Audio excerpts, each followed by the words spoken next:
Hi guys, welcome to Basic Soldering Techniques Practicals, Lesson 4. Lesson 4, we will be fabricating a simple 555 timer circuit.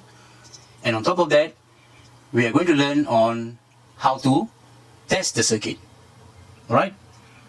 So, for the step 1, we are going to learn how to plan the component placing, mark the datum, mark the points to be soldered. Alright? Step 2, we'll be learning on how to plan the soldering sequence. We're going to learn how to solder them according to their heights. We will start to solder with jumper wires, followed by 0.25 watt resistors, ceramic or tantalum capacitors, push button switch, IC holder, terminal mount, electrolytic capacitors and LED. Step 3, we will learn on how to do a resistance test. Without powering up the circuit, we will do a resistance test. Step 4, we will learn on how to do a voltage test without the IC connected. And finally, step 5, we will do a voltage test with IC connected. Alright? Now, this is the simple 555 timer circuit. The function of this circuit is when you press this push button, the circuit will turn on, causing the LED to illuminate for some time. Alright? So from there, we know that this 555 timer is configured as monostable multi-vibrator. Okay? Now before we fabricate this circuit, we have to plan on component placing. The component placing is planned so that we can have a proper sequence of soldering. Now, very first thing that we have to do is to mark the datum. So you can see here, I have marked the datum.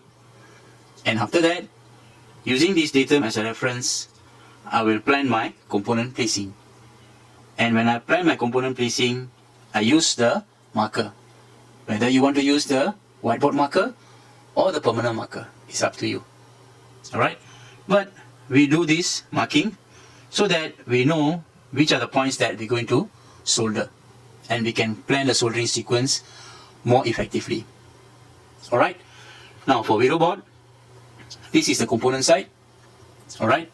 And if you flip over, this is the copper side. Right? Or the solder side. So when we plan, we always plan from the component side. We insert the components from the component side, we hold down the components, we flip over, and then we always solder on the copper side. Alright?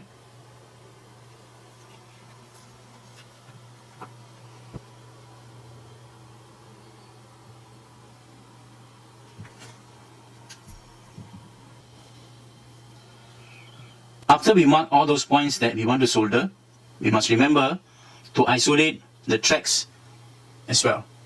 Alright? Now if let's say I plan my circuit in this manner, this is where I'm going to place my IC holder. Alright? So if you notice, with the track configuration, alright, pin number 1 is shorted to pin number 8. Pin number 2 shorted to pin number 7. 3 shorted to 6. 4 shorted to 5. So I must isolate these 4 tracks. Alright? I use my track isolation tool, like this, or track cutter. And I have isolated 1, 2, 3, 4 holes. Alright? Now, after you isolated, please remember, you must do a close inspection. Make sure that there's no copper residue left behind that could cause short circuit.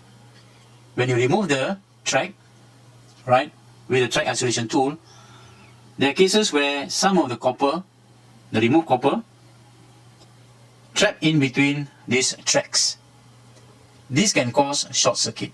Even a small copper strip could cause short circuit. Pay attention at these two corners, right? Most of the times, from my experience, some of the coppers removed, but there's a very small thin copper strip left behind at these corners, right? Even though they are thin, they could also conduct, alright? So you must do a detailed inspection and make sure that the tracks are isolated properly.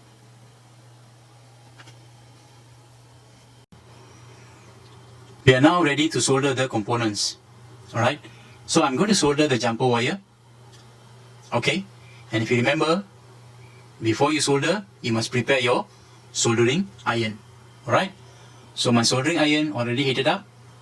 The first thing I'm going to do is wipe off the old solder that was used to protect my soldering iron tip, and then I'm going to start to solder, right? Now for this soldering, you can see when you apply the solder, try to solder between 2 to 3 seconds, okay? And you add the solder as much as required, alright? Now if the solder is too much, you can always use the solder wick to extract the solder, alright?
So I have done soldering the jumper wires.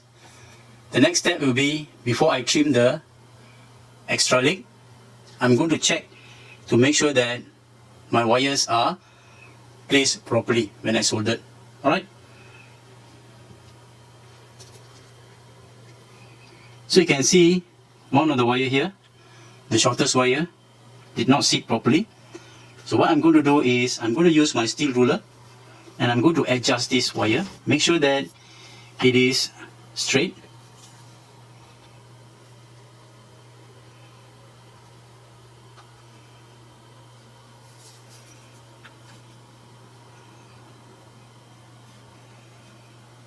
Alright, now after I adjusted, you can notice that one particular wire is actually popping out, right? So what we can do now is, we place back the wire, alright, we place back the video board, and then we heat up the solder, and then we press down the video board, alright?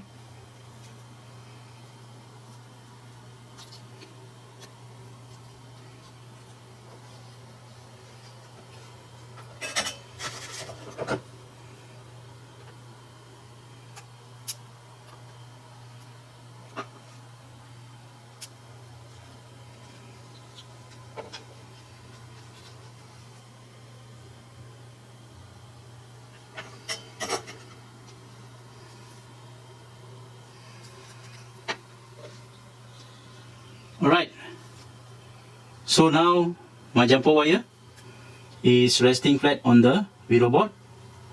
Alright, so before I proceed, I want to make sure that all my jumper wires are straight.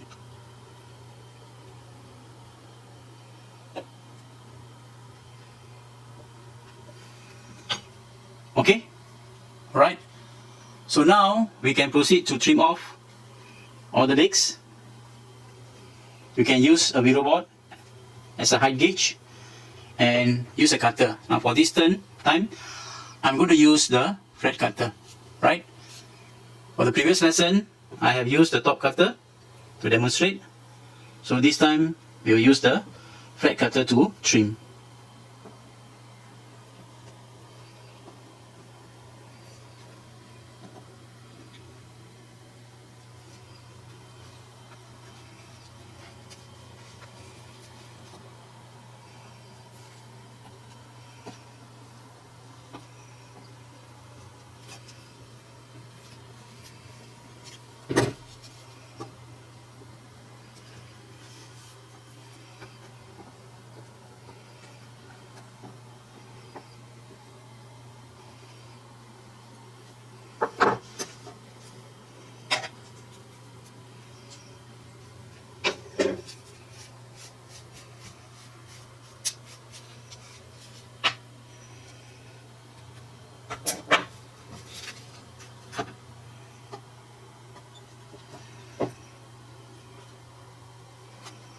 Alright, so if you notice, if you have any wires which is bent, you can also straighten now, double check, make sure it is not too long, right?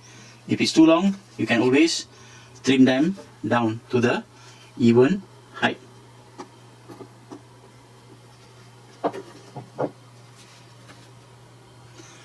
So you can see now the legs are having even height, right? And my jumper wires are more or less straight. Okay, I can still adjust my jumper wires if I'm not satisfied.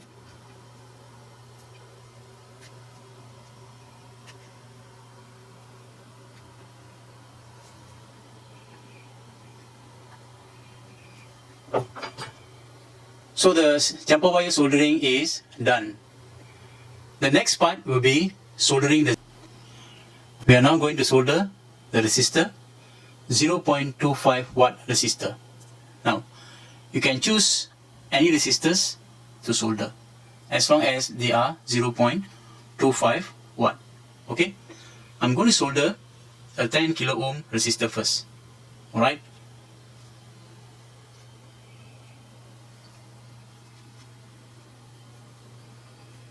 Make sure when you insert them, the first color band is on top if it's vertical, or on the left if it's horizontal, with reference to our datum here.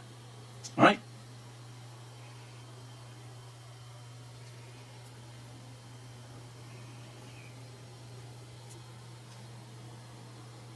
I can use my tweezer to hold down my component, or in this case, I no need to use a tweezer. I just use the weight to hold my Vero board while I solder.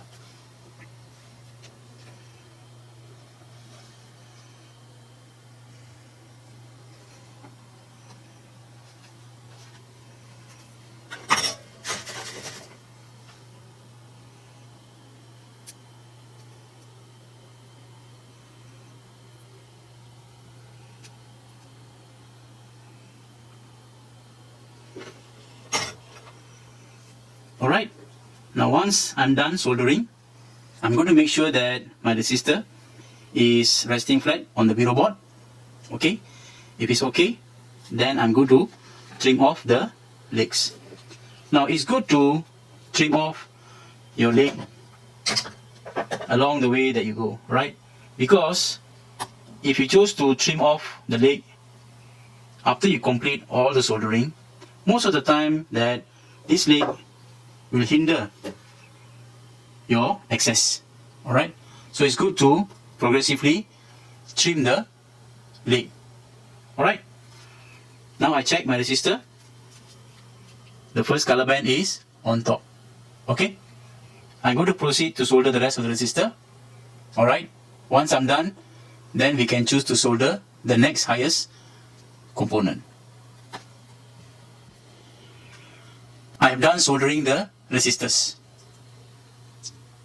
After I solder resistors, I make sure that all the resistors are oriented properly and the correct resistors are installed before I trim the legs. Now it's good to inspect first, making sure everything is in order before you trim the leg. Otherwise, if you require to readjust the resistor's leg length, you might have a problem. So it is good to double check before you trim the legs. The next component that I'm going to install will be my capacitor. Ceramic capacitor or the tantalum capacitor does not have a polarity. So you can install any way that you like. But you can see here, there's a printout here. There's a printing here that indicates the value of this capacitor. So when you install, make sure that this value is visible from your point of view. Since this is datum and you are going to see from here, so that means this value should be visible from here, right? Or from the left.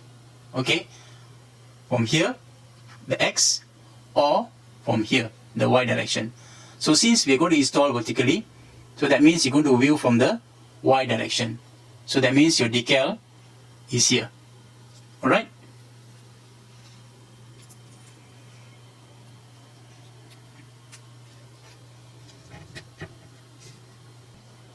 Now, we want to solder the capacitor. You realize that when you want to solder the capacitor, you need to hold down your capacitor. A simple technique would be to insert and bend one of the leg and hold it with your tweezer. Alright? So we're going to solder this leg. Alright? And then we're going to unbend or straighten the other leg, and we're going to solder that leg. Alright? So let's solder the capacitor.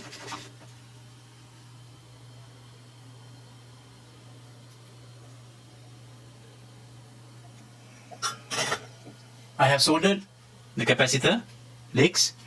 Right, so the first leg is soldered. Now we can release the other leg and we straighten back this leg. Right, now after you straighten, try not to immediately solder. Double check. Flip over. Make sure that your capacitor is straight. If it's not straight, adjust it. Right, so now my capacitor looks straight, and I'm going to solder the other leg. Now you can use this same technique when you solder your LEDs or your electrolytic capacitor. So I've done soldering both of the capacitor leg, and I'm going to trim off the leg. Alright?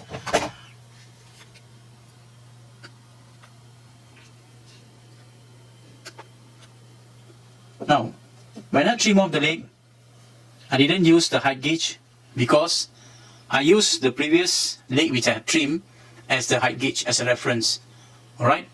So now my capacitor leg is trimmed, and I inspect my capacitor, make sure that it is oriented properly. Since this is datum, alright, if I see from the x-axis, I cannot see. If I see from the y-axis, I could see the printout or the decal. Right? So it's a good habit.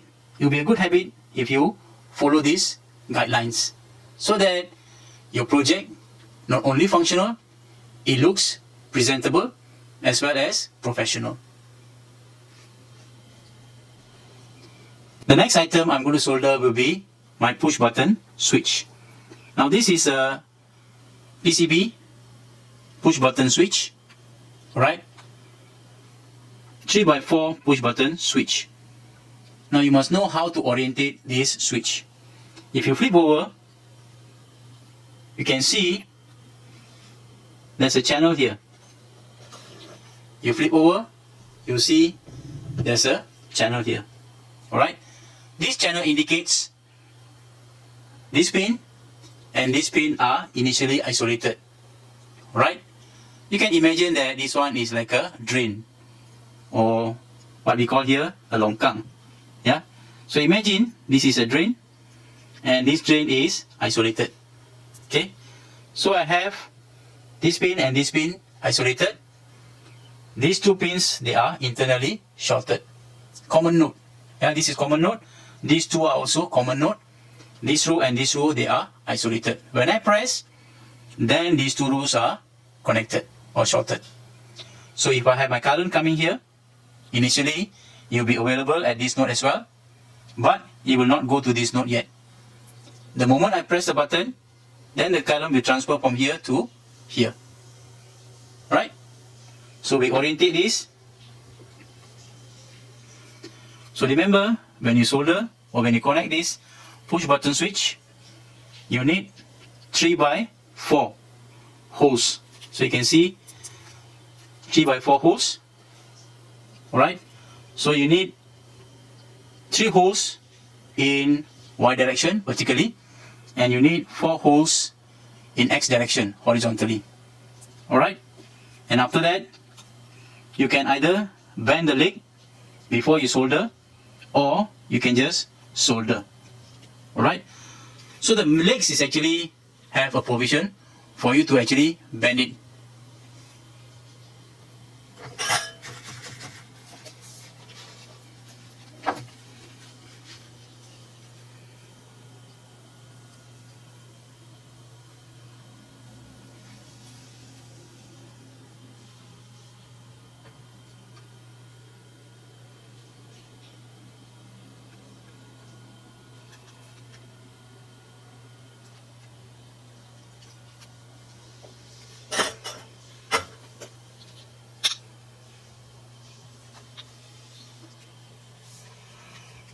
After we solder, double check.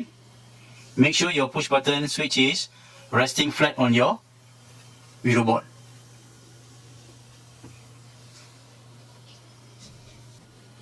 The next component that we're going to solder will be the IC holder. Now when I compare with the rest of the component which we haven't soldered, the IC holder is the shortest among them all. Now for the IC holder, if you take a look at the IC holder, there's a small notch on top. That indicates that this is the orientation, upright orientation. So if this is facing up, which means this is pin number 1, pin number 4, pin number 5 and pin number 8. For 555 timer, these are the 4 critical pins. Alright? You must make sure that these 4 pins are connected properly before you start to fabricate the rest. Pin number 1 will be the ground. Pin number 8 will be the VCC. And pin number 4 is the asynchronous input. Now pin number 4, it must be tied to VCC. Otherwise, pin number 4 will reset your design.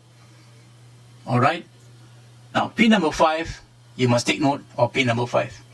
Even though some of the circuit shows that pin number 5 is not connected anywhere, but internally, pin number 5 is connected to 2/3 of VCC. There's 2 op-amp inside this 555 timer. So pin number 5 is connected to one of the op-amp, right, which is configured as a comparator. Both of the op-amp is configured as comparator. Pin number 5 is connected internally to one of the comparator op-amp. Pin number 5 must be isolated, and best pin number 5 connected to a small capacitor or a filter, a noise filter. Alright? So we orientate and we insert our IC holder. Now make sure that you do not accidentally bend the leg when you insert the IC holder.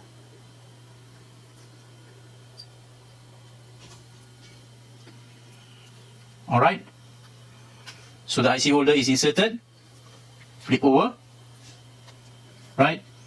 Make sure that the IC holder is resting on the surface. Now when you solder the first pin on top, and then you solder diagonally the last pin at the bottom. Alright, so you must solder these 2 pins first, and after you solder, you inspect. Make sure that the IC holder is resting flat on the Euro board and also is oriented correctly. If it's not oriented correctly, this is the time for you to correct that. Or if it's not resting flat on the Euro board, this is the time to correct your IC holder. If you have soldered everything, all the 8 legs, and then you realize that it's not oriented properly, you have to spend a lot of time to desolder all of the legs, okay, before you can move it or reorientate it. So better to solder the first leg and diagonally the last leg of the IC holder.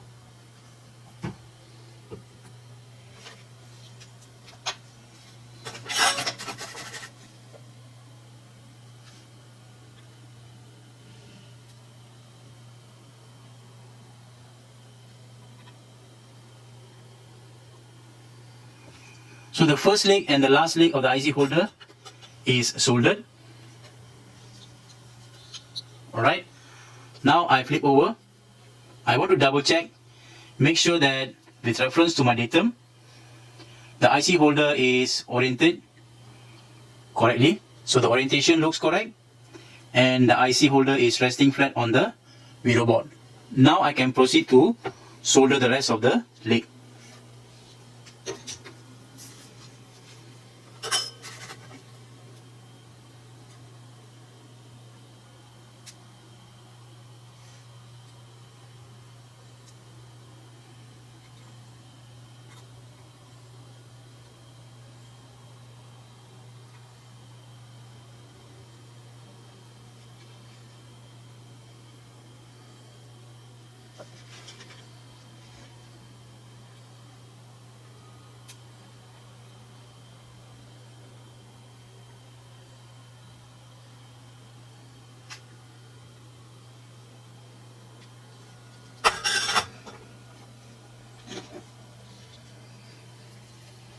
So now we have done soldering the IC holder, and it's good to check to make sure that the tracks are not shorted.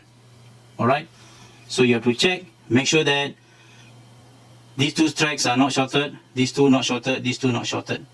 Alright, similarly all these tracks should not be shorted. If they are shorted, you can use the solder wheel to extract out all those shorting solder.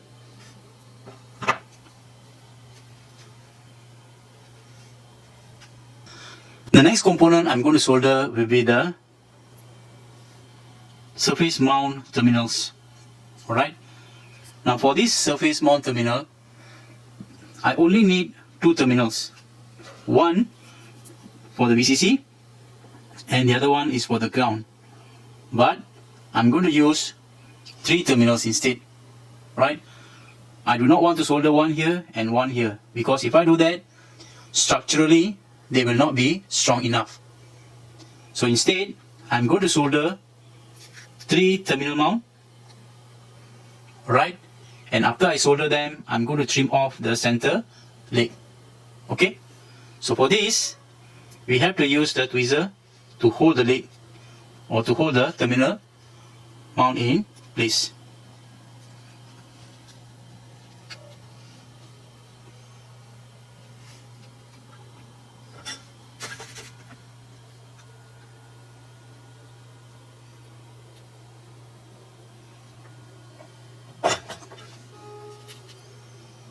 So the first leg is soldered, double check, make sure that it is perpendicular to the video board, alright, and also it is straight with reference to your datum. Okay, now we can proceed to solder the rest of the legs.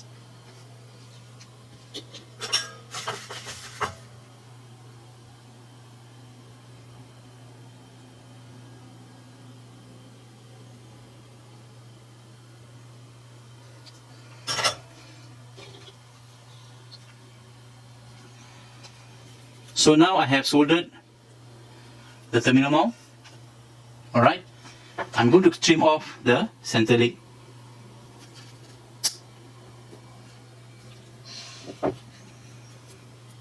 So this is how it looks like after I trim off the center leg. And structurally, it will be much stronger than if I solder individual pin. Yeah. So the next item that we can solder will be the capacitors as well as the LED. So I'm going to solder the LED first, and I have estimated the bend length of my LED legs. So you can see I have actually estimated and bent the leg. Yeah, and I make sure that this is bent with equal length. Yeah. And I'm going to orientate the LED so that you can see the cathode and anode is installed correctly. Now, how we identify the cathode and anode for LED? The first one is, you can see the bigger plate. The bigger plate is actually your cathode, and the smaller plate will be the anode itself. Alright, So cathode, anode, that's the first indication how to identify your cathode and anode. The second one will be the flat surface here. For cathode, you have the flat surface. Try not to rely on the length of this leg. Sometimes it won't be accurate. Okay? Or someone accidentally trim the leg and place it back into the component stock, you might get confused. Right? So instead, try to see the plate itself. The bigger plate will be your cathode, and the smaller plate will be the anode, and also this flat surface on the LED housing itself. Alright, so I'm going to place this so that my cathode is connected to the ground. Alright,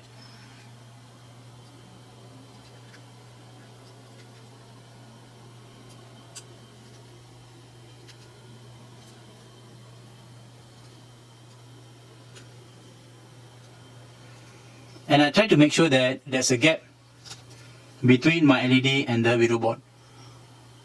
Now why we do this is because if you need to do any testing, right, you need to touch your test probe onto a conductor surface. If your LED is resting flat on the video board, you cannot access the conductor from top. You can only access the conductor from below, which will be troublesome for you when you do your testing. Alright, so always give a small gap between your LED and your video board. Alright, so I'm going to solder this LED leg, and as I did what I did for my capacitor soldering, ceramic capacitor, I'm going to bend one of the leg, hold it with the tweezer, and I solder the other leg.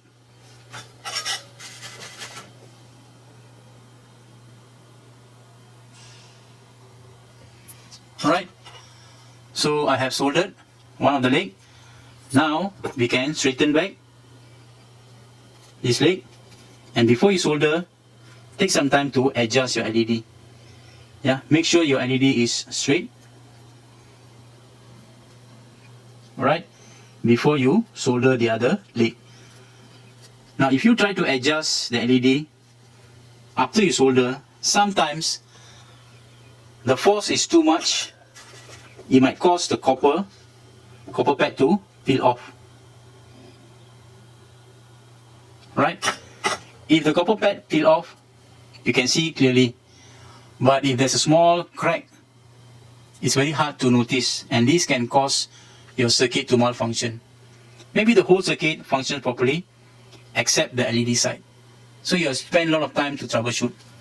Yeah, so make sure that you double check first before you solder the other leg.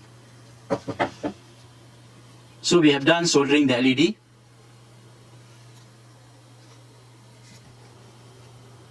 The last item we're going to solder will be this electrolytic capacitor, right? 100 microfarad electrolytic capacitor. So for electrolytic capacitor, it has a polarity. So you can see here, this is our negative. Yeah, right. So make sure that it is oriented properly when you install them. Alright, so I'm going to orientate and make sure that the negative is connected to the ground. Similarly, with what we done with the LED as well as the ceramic capacitor, I'm going to bend one of the leg, hold it with a tweezer, and I'm going to solder the other leg, and I also make sure that there's a gap, yeah, underneath between the video board and my capacitor. For the reason I just explained just now, we are going to touch this surface if we need to with a probe. Right? If we want to do any inspection or testing, we might need to touch the probe, yeah, onto this conducting leg. Right? So let's solder the capacitor leg.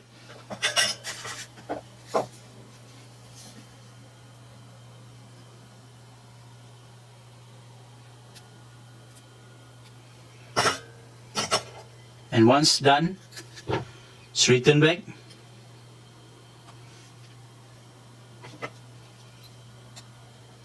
The other leg. And before you solder, adjust your capacitor. Make sure it is straight. Alright. And now we can solder the other leg. Alright, and trim off.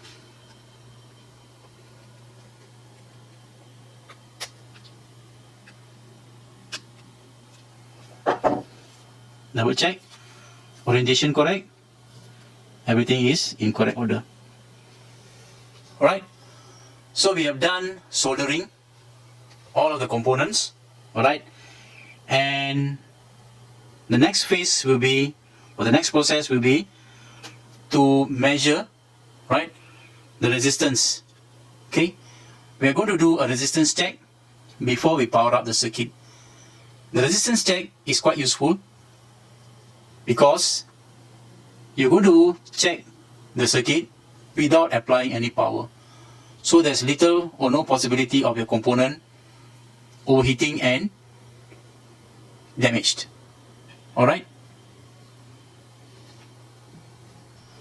So, before we measure resistance, do a resistance check, let us see how this circuit functions. This is our VCC and this is our ground.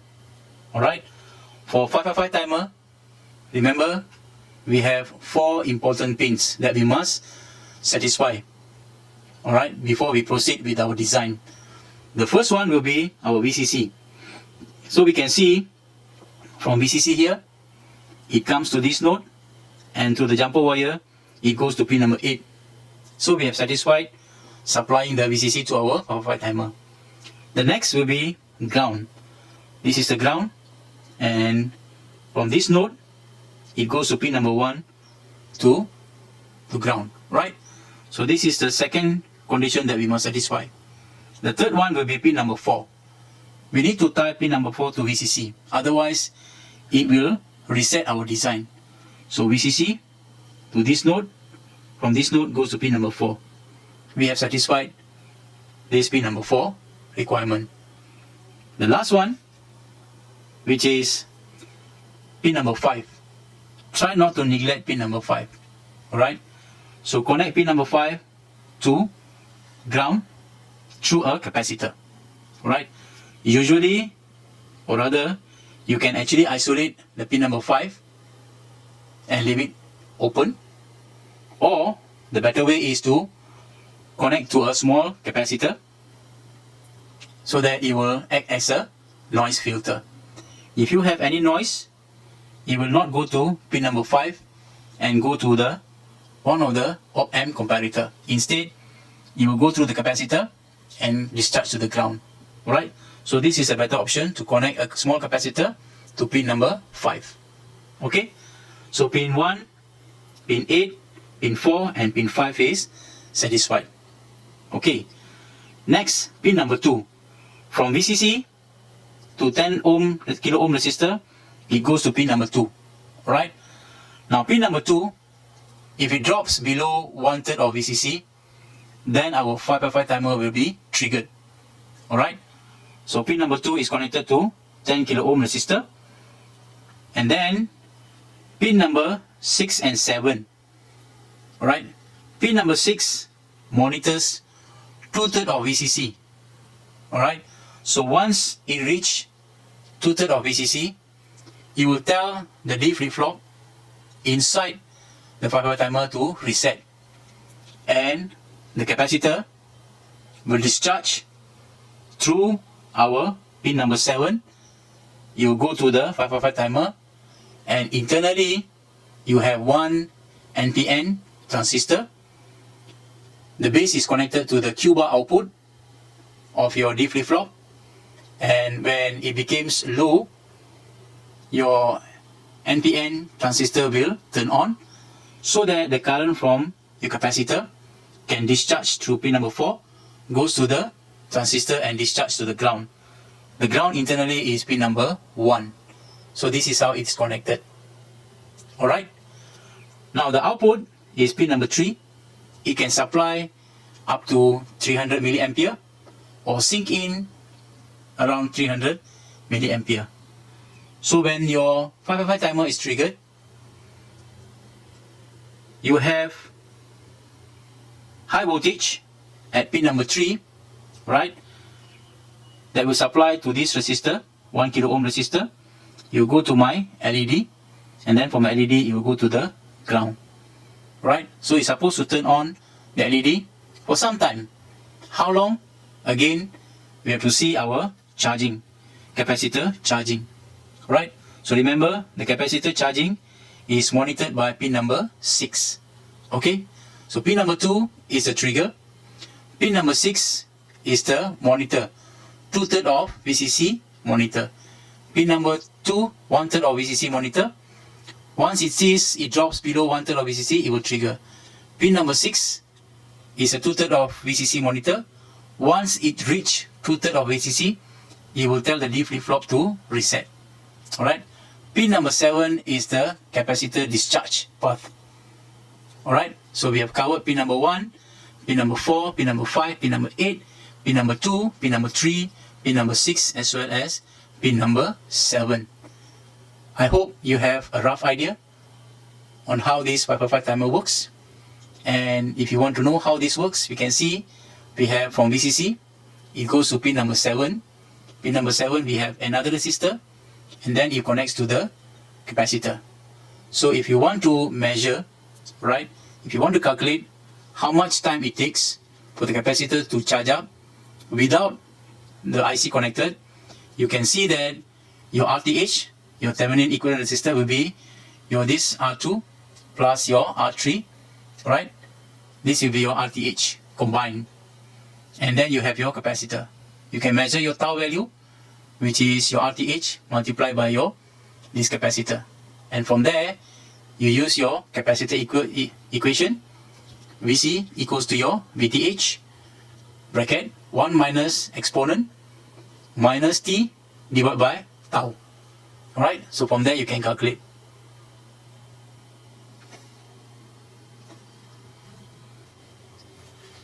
We are going to do resistance check to make sure that our connection is done properly. Alright, we are going to use an ohm meter. First thing that we do is turn on the ohm meter and select to resistance. Alright, next we want to make sure that the probe wires having a very low resistance. If you notice there's a resistance shown, you must deduct this resistance value from your final measurement. Alright, first thing that I want to check is my VCC. So this is my VCC. From my VCC, it must go to pin number 8. Right, so we can see it shows 0 resistance. That means this is a good connection. Right, this is what we want. And also from VCC to pin number 4. This is also a good connection. Next, we want to see from ground to pin number 1. So we can see pin number 1 goes to ground from this wire to this node, and eventually it will end up at pin number 1. Alright, so that means our VCC and our ground is good. Alright, the next point that we want to check is our pin number 2. So remember, from pin number 2, from VCC to pin number 2, we have 10 kilo ohm resistor. Alright, we should be able to see the 10 kilo ohm resistor from VCC. Now, since I have established that pin number 8 and the VCC is having a 0 resistance, that means the VCC terminal and pin number 8 are at common node. Alright, so I'm going to use pin number 8 now as a reference for my VCC. Alright, easier to touch with your probe. If you go and measure at pin number 2, you should be able to see R1, which is the 10 kilo ohm. Yeah, roughly we can see 10 kilo ohm there. Okay, alright, so pin number 2 connection is good. Now I also want to make sure that pin number 8 and pin number 1, they are not shorted. So we can do that testing as well. So you can see a very high resistance there. Alright, and you can see the value keep on growing. Why? We can see this later. Alright, next I'm going to check from VCC to pin number 6 and pin number 7. Right, we can see R2, which is 100K over there. So we can see from pin number 8, which is our VCC now, right, to pin number 6. So there's 100k there. That is your R2. Alright, similarly, pin number 7 also should show the same value because 6 and 7 are shorted together. Alright, now if I measure below here, I will see a combination of R1 and R2. Right, so we can see R1 here, and this is R2. We measure here, we will see a combination of R1, R2 around 200 kilo ohm.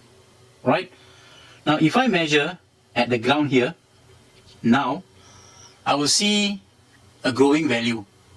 Right, if you see a growing value, you know that in between you have a capacitor, because the capacitor is charging. When the capacitor charges, the current from the capacitor will start to oppose the current from the ohm meter. Or rather, the charging capacitor will try to equate with the voltage of your ohm meter.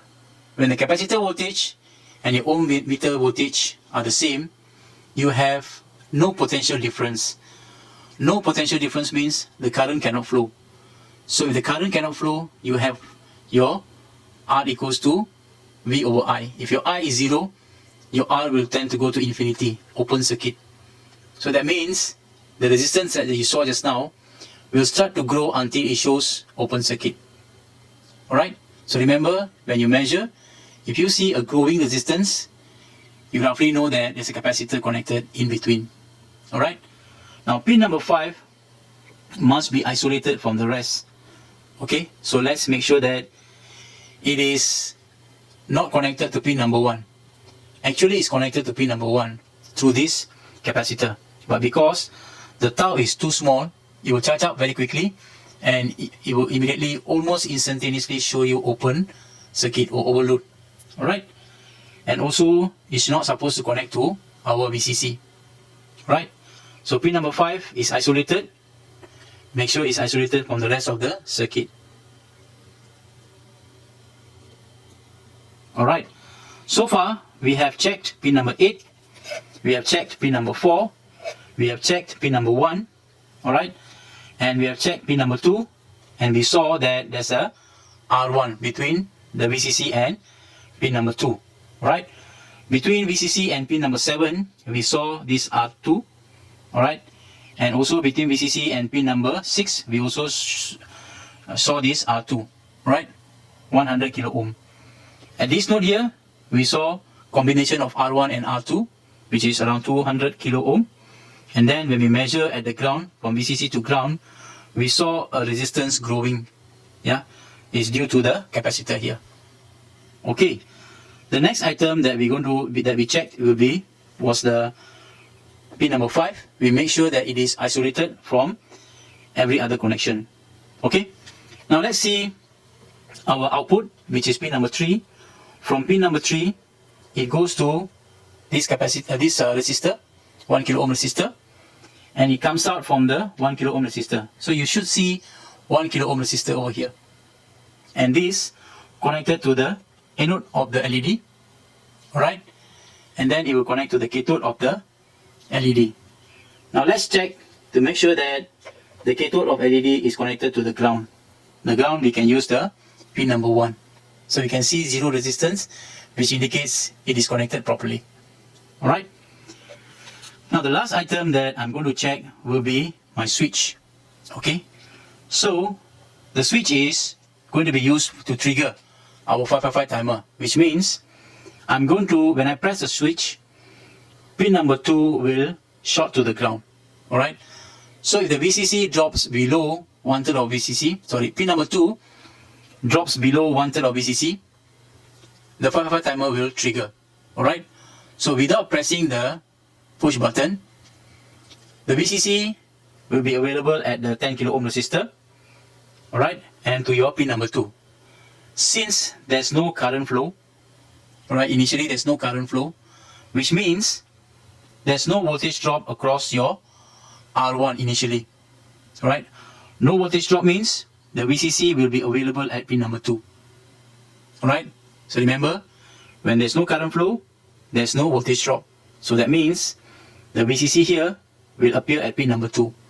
The moment we press the push button, pin number 2 will momentarily shorted to our ground. So that will cause the VCC from pin number 2 drop below 1/3 of VCC, triggering our 555 timer. Alright, so let's see. Initially, from ground, which is my pin number 1, to pin number 2, initially, this is what I see. Alright, the moment I press my push button, it's shorted. Initially, it's open circuit, and when I press, it's shorted. This is how it should be. You want your push button to isolate initially, and when you press, then it's supposed to connect pin number 2 to ground, or rather short pin number 2 to ground. So we have done our resistance check, right? And we have made sure that our circuit is connected properly.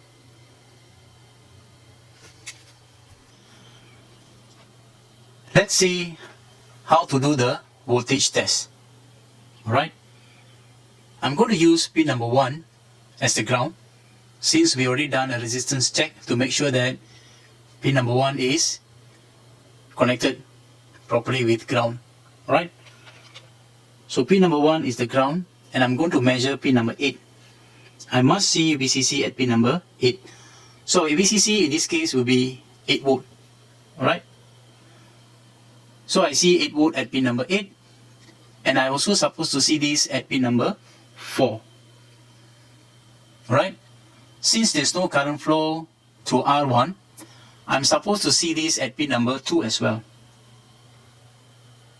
Okay, so that is good. But I'm not supposed to see this at pin number 5. So there's nothing at pin number 5, right? So this is good. And pin number 3 also must be isolated. Alright?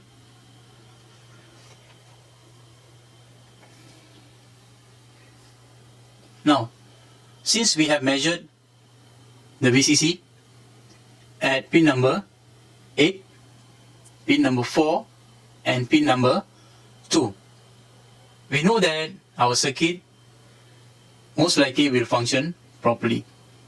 Right? Now when I say most likely, it's because there are cases that your circuit didn't function not because of your soldering or because of your connection, but because of faulty IC. Alright? So in this case, the faulty IC should be checked. There are various devices available which allows you to check your IC before you connect your components. Alright?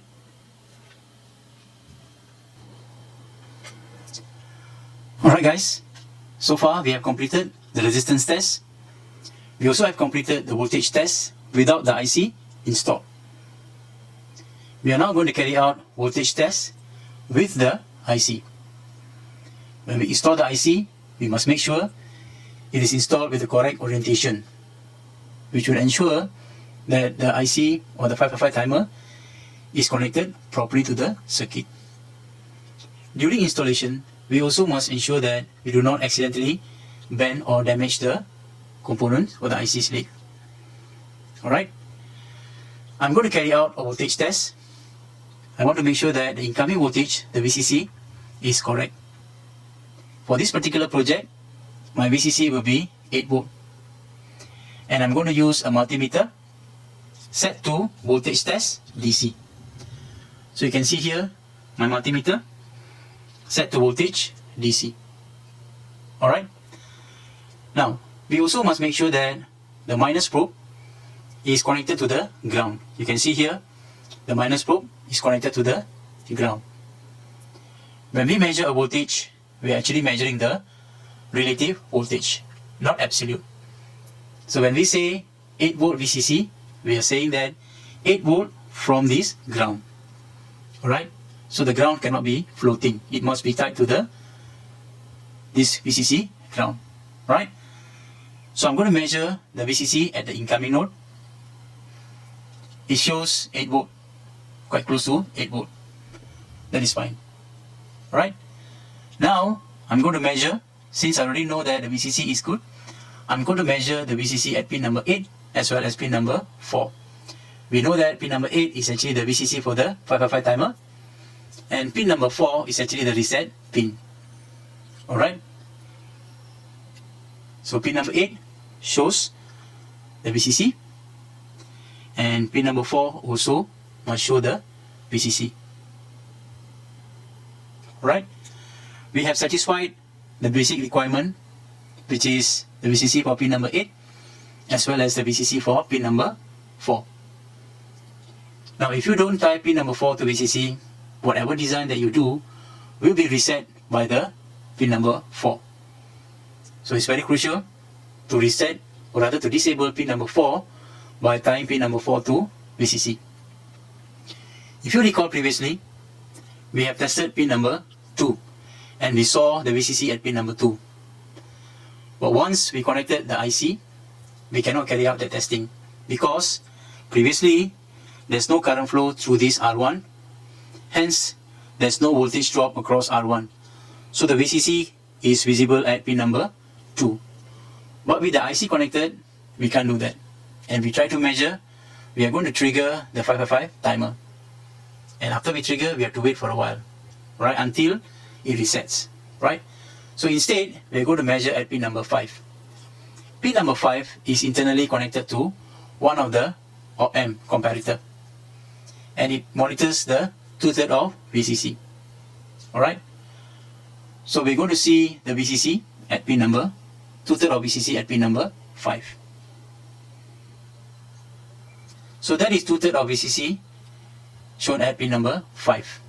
Alright, now we're going to trigger by pressing the push button switch. When I press the push button switch, what happens is that pin number 2 is shorted to the ground. When that happens, the voltage at pin number 2 drops below 1/3 of VCC. That will cause the 555 timer to turn on. When it's turned on, we will have high output at pin number 3, right, for some time. This will cause the current to flow through this resistor and turn on the LED for some time. Now the turning on time for this LED depends on the charging time of this capacitor. The charging time of this capacitor to 2/3 of VCC will depend on the tau, right? And the tau, if you remember the formula, is R times C. In this case, the R is the RTH, R2 plus R3. That will give you the total resistance multiplied by your capacitance. You will get your tau value. And using the tau value, you use the capacitor charging equation. You can find out what is the time taken to charge up to 2/3 of VCC. Alright. Now charging time, your current comes from VCC, goes to this R2, goes to R3, and goes to the capacitor. Discharging time from the capacitor goes to this R3 and goes to pin number 7. Alright. So charging time, your tau is bigger than the discharging time. So that means charging takes longer than discharging. Alright. Now this capacitor will discharge until it sees 2/3 of VCC. Alright. When the capacitor discharges to 2/3 of VCC, pin number 6 will see this. When pin number 6 sees 2/3 of VCC, it will tell the SR flip-flop to reset. And when that happens, the Q bar of the SR flip-flop will be active high, which is connected to a small transistor inside this 555 timer, to the base of this transistor. And the transistor now will turn on, alright, and the current from the capacitor will go to this R3, goes to pin 7, goes to the collector of the transistor, goes to the emitter, and then it will go to the ground, in this case pin number 1. That is how it discharges. Alright, so you must remember that your capacitor needs to discharge through pin number 7. Alright, I'm going to turn on this 555 timer by pressing the push button switch, and you'll see the LED illuminates, and after some time it must turn off. If it didn't turn off, most likely it's because of this path is not connected properly. Alright, so let's do that. So my LED now illuminates, and then it turns off. Alright, so it must happen. We can see this output high at pin number 3 when we turn on. So that's the high output at pin number 3 when it's turned on. Now we are going to monitor at pin number 6. We want to see this capacitor charging up to 2/3 of VCC and then cut off. Alright, so let's see that. The capacitor charging up to 2/3 of VCC, then it cut off. One more time. The capacitor charging up. Alright, so we have concluded voltage test with the IC installed. For lesson 4, we have seen how to plan the component placing. Right? When we plan the component placing, we make sure that we mark all those points that we want to solder. It will give us a better estimation of the component bending. Right? We need to bend the resistors leg before we solder. We also need to prepare the jumper wires. Alright? We also have seen how to solder the components in sequence depending on their height. We start with the soldering of jumper wires, followed by resistor 0.25 watt. Then we install the ceramic or tantalum capacitor. Alright? And followed by our push button switch, the IC holder, the LED, and our electrolytic capacitor. Alright? Not to forget our terminal mount. Alright?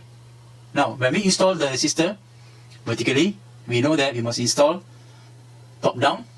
Right? The color code is top down. And also when we install horizontally, the color code left to right. When we install this ceramic capacitor, we want to view it from this point of view, your point of view. If you can't, then we view from this point of view. Right? X and Y point of view. It looks more organized. Alright?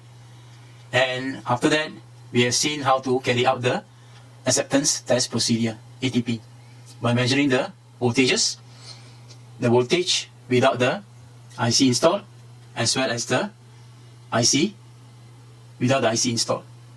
Right? And before that, we have measured the resistance without powering up the circuit. Okay? Now, when we measure the resistance without powering up the circuit, we want to play safe. We want to make sure that the circuit is connected properly before we even power up. That's the best practice to do. Alright? Instead of patching up everything and powering up, if let's say there's a short circuit, there's a chance that your component might get damaged. So to prevent that, we want to make sure that upfront we do this resistance test. Alright? And when we do the voltage test without the IC installed, we want to make sure that the voltage that is powered up to the circuit is the correct voltage. Right? This is to prevent the IC from being damaged if we have installed it wrongly, or rather we have patched up wrongly. Alright? So I hope this lesson 4 will be beneficial for you in order to understand your 555 timer, as well as getting familiarized with the basic acceptance test procedure, which is the resistance test, the voltage test without the IC installed, as well as the voltage test with the IC installed. Thank you.